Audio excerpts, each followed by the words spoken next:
আসসালামু আলাইকুম everyone, welcome back to my channel. আজকে আপনাদের দেখাবো অসম্ভব মজাদার স্বাদের ডিমের চপ রেসিপি। আপনারা অনেক রকমভাবে ডিমের চপ বানিয়ে থাকেন, এইভাবে একদিন বানিয়ে দেখবেন, অসম্ভব সুন্দর লাগে খেতে। রমজান মাসে কিন্তু চপ কিন্তু আমাদের পেটের খুব ভালো একটি অংশ ধরে রাখে।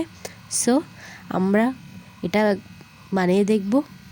সো শুরু করা যাক। ওয়েলকাম টু মাই চ্যানেল রোকাস ডেলি ব্লগ।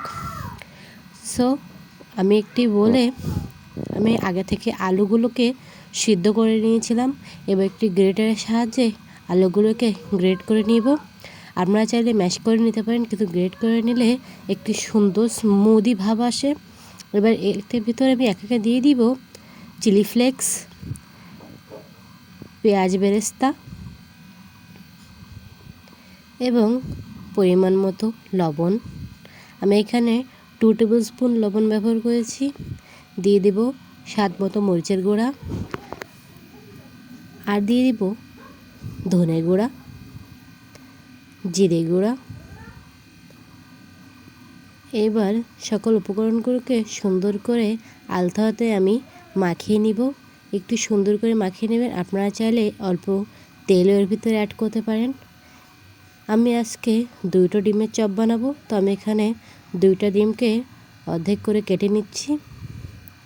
আপনারা চাইলে এই ডিমটাকে 4 টুকরা করতে পারেন, কিন্তু আমি এখানে 2 টুকরা করছি। এবার আলুগুলোকে সুন্দর করে হাতের সাহায্যে সুন্দর করে আমি এখানে চেপে চেপে নিয়ে এর ভিতরে ডিমগুলোকে দিয়ে দিব। রমজান মাসে কিন্তু বেগুনি, আলুর চপ, পেঁয়াজু আমাদের প্লেটের অর্ধাংশ জুড়ে থাকে। রমজানি ইফতার আমরা এসব চপ ছাড়া ভাবা কিন্তু অসম্ভবই। এবার কিন্তু আমি চারো সাইড দিয়ে ডিমের চপগুলোকে আলুর ভিতরে ভালো করে কোট করে নিচ্ছি। আমি যেভাবে করছি এভাবে কিন্তু আপনারা সবগুলো বানিয়ে নেবেন। এবার ব্যাটারটা রেডি করব। ব্যাটারটা রেডি করার জন্য আমি বলে নিয়ে নিচ্ছি 2 টেবিল কাপ বেসন। বেসনের ভিতরে আমি এবার একে একে দিয়ে দিব লবণ, ধনে গুঁড়া এবং স্বাদ মতো লঙ্কা গুঁড়ো। এবার সম্পূর্ণ মশলাগুলোকে আমি কিন্তু অল্প একটু খাবার সোডা ব্যবহার করছি, যেন আমাদের চপটা অনেক বেশি ক্রিস্পি হয়। এবার অল্প অল্প করে পানি অ্যাড করে আমি ব্যাটারটাকে তৈরি করে নিব। দেখুন আমার ব্যাটারটা কত বেশি স্মুথ হয়েছে।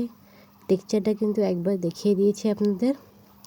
এইবার চপগুলোকে সুন্দর করে আমি চামচের সাহায্যে বেসনে ডিপ করে নিব। ডিপ করে নেওয়ার পরে সুন্দর করে আমি কিন্তু আগে থেকে চুলার ওপর তেল গরম করতে দিয়েছি। এবার সুন্দর করে চপগুলোকে নিয়ে আমি তেলের ভিতরে ছেড়ে দিব। এই যে এবার উলট পালট করে নিয়ে সুন্দর করে গোল্ডেন ব্রাউন আকারে ভেজে নিলেই রেডি হয়ে যাবে আমাদের মজাদার স্বাদের ডিমের চপ রেসিপি। এবার আমি ডিমের চপগুলোকে একটি পাত্রে নিয়ে 2 টুকরো করে কেটে নিচ্ছি।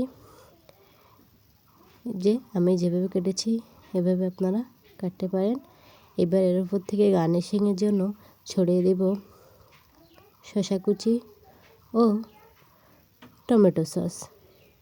এইভাবে দিলে অনেক বেশি সুন্দর ও ইয়াম্মি লাগে খেতে। ইফতারে কিন্তু আপনারা একবার ট্রাই করবেন। ভিডিওটা ভালো লাগলে সাবস্ক্রাইব করে দিবেন।